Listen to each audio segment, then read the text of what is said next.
Guys मैं तुमको एक वीडियो दिखा रहा हूँ जिस मतलब शेख हसीना मतलब उसके पास गई और कितनी खुश हो गई। गाइस इस वीडियो को जरूर देखिए। दोस्तों 5 अगस्त को बांग्लादेश की प्रधानमंत्री शेख हसीना को जान बचाकर भारत आना पड़ा। उनके बांग्लादेश छोड़ते ही गुस्साई भीड़ ने उनके घर पर धावा बोल दिया। छात्रों की शक्ल में कुछ भिखमंगे उनके घर से मछली और मुर्गियां तक चुरा ले गए। जिहादियों की इस भीड़ ने शेख हसीना के अंडरगारमेंट्स को भी हाथ में लेकर उसे भी हवा में लहराया। शेख हसीना के देश छोड़ते ही पूरे बांग्लादेश में हिंदुओं पर हमले की बाढ़ आ गई।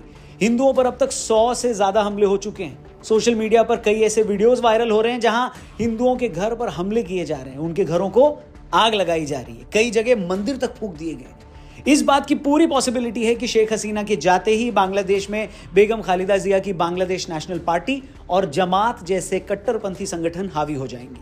ये वो संगठन है जो कट्टर इस्लाम को फॉलो करते हैं, जो पाकिस्तान के इशारे पर काम करते हैं, जो शेख हसीना को इसलिए पसंद नहीं करते थे क्योंकि वो भारत की सपोर्टर थी। कुल मिलाकर शेख हसीना के बांग्लादेश का पीएम न रहने के बाद भारत के लिए जो कुछ गलत हो सकता था वो हो रहा है। वहां की 1,30,00,000 हिंदू पॉपुलेशन खतरे में आ गई है। बांग्लादेश की कमान कट्टरपंथियों के हाथों में चली गई है। बांग्लादेश से लगने वाले भारत के 5 राज्यों की सिक्योरिटी भी खतरे में आ गई है। मगर बावजूद इसके भारत में बहुत सारे लोग शेख हसीना के बांग्लादेशी पीएम न रहने का ऐसे जश्न मना रहे हैं जैसे किसी बांग्लादेशी रिक्शे वाले की भारत में 5 करोड़ की लॉटरी लग गई हो। वाह।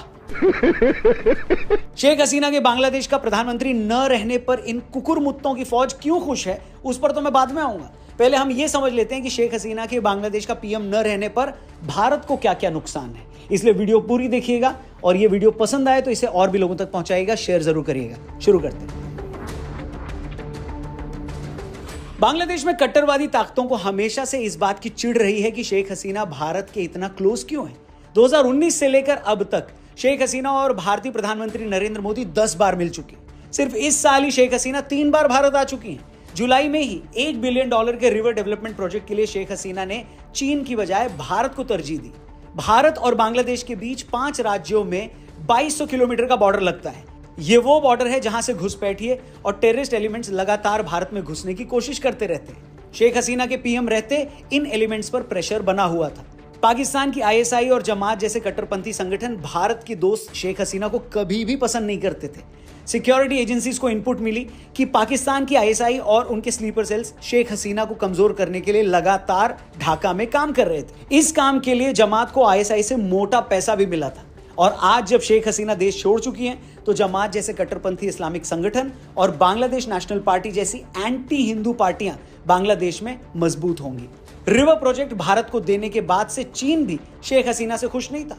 ये भी खबरें हैं कि अमेरिका भी लगातार बांग्लादेश से ये कह रहा था कि वो उसे अपनी समुद्री सीमा में आर्मी बेस बनाने के लिए जगह दे। और जब बांग्लादेश ने ऐसा करने से मना कर दिया तो अमेरिका भी काफी नाराज हो गया।